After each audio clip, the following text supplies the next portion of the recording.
I was asked to paint this wall in a staff lunchroom. My client requested my pop art style, and they also asked that I include an eagle, a bear, a wolf, and a turtle. And they also asked that I include the Human Rights Museum, which is a staple in the community that I live in, which is Winnipeg, Manitoba, Canada. So I started with my freehand sketchwork, and then I went in with black line work to give it more definition. Normally I just do the white, but the black is a new technique that I'm trying, and I don't know if I like it yet, but oh well, here I go. Anyways, here I am going in with all the colors.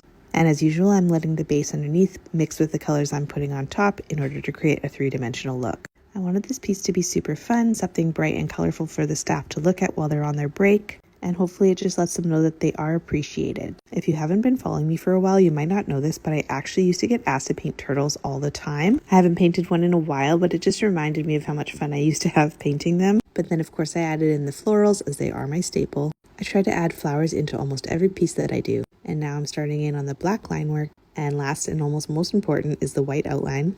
I always feel like the addition of white makes the entire piece pop. And there we go. So here it is, all done.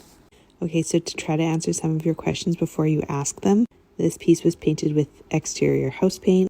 It's a completely freehand piece. Painted it over the course of 2 days, a total of 10 hours, I think. I don't really know. All the feedback that I got is that the client absolutely loved it. And from what I heard, so did the staff. Although I don't really hear much because I wear noise-canceling headphones and I listen to pretty intense podcasts. They keep me pretty focused on my work and I'm kind of oblivious to what's happening around me. Anyways, thanks so much for watching my video. I really appreciate it. I don't know if you saw my recent Jurassic Park mural, but this is the stairwell that leads to the basement where the mural is. The coolest parents in the world had me back. They wanted the stairwell to set the vibe for the entire basement. So they wanted a jungle theme with these giant dinosaur eyes peeking out, like staring at you as you walked into the basement. I got so excited, and I'm still so excited about this mural. Okay, so you have to forgive me because I had no idea how to film this. These camera angles are so wonky, but I literally had no idea where to put the camera. I'm actually kind of just excited to have something to show you because whatever, it is what it is. Okay, so I don't know how big dinosaur eyes are in real life, but I made these gigantic. I added in a lot of color because I'm going to darken it up later, and I just wanted them to look really vibrant. And then I started adding in all the dimension, adding in all the leaves, and here it is all done. I kind of kept the eyes lower because they're going to be the first thing that you see. And then you'll see right at the end of this video, the mom did install like a large light chandelier thing, so that took up a lot of the upper space. Anyways, like I said in the last video, this is the kids' Christmas present. Basically, the whole basement is the present.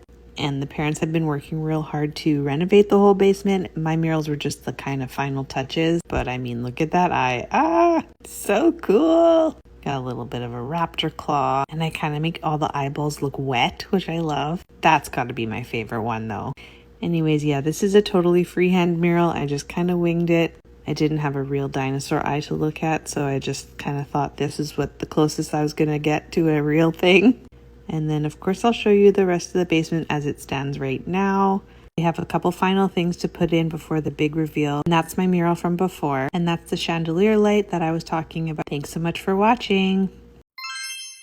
I painted this mural in 9 hours. This mural is in the lobby of the Cerebral Palsy Association of Manitoba. They asked me to paint a mural that is inspired by the words resilient, independent, accessible, and community. For the word resilient, I went with a hummingbird because despite its tiny size, it can travel vast distances, and it symbolizes adaptability, endurance, and thriving in the face of challenges, which is something I think those with cerebral palsy have to do every day. For the word community, I went with a lion because, as you know, they travel in packs. Community is very important to the lion. And for the word independent, I went with the butterfly because they are completely self-sufficient the moment they emerge from their chrysalis. But they're also a really powerful metaphor for hope, growth, and change. I really wanted the entire mural to be something inspiring, but also really beautiful to look at and something that completely changes the vibe of the whole space. So as you know, I'm a freehand artist. I did not plan this mural before I arrived. In fact, when I arrived, I actually thought I was going to be painting bicycles, but then I had this idea and thankfully the client went for it because here it is all done and I absolutely love it. And I should clarify, I thought I'd be painting bicycles because every year they do a ride to fundraise for the association and it's all done on stationary bikes. But thankfully they liked this idea. So this mural is painted with interior house paint and acrylic paint, and it's painted with rollers and brushes, the same stuff you use to paint your house with. I'm a self-taught artist, and if you would have told me 10 years ago that this is what I'd be doing for a living, I would have laughed.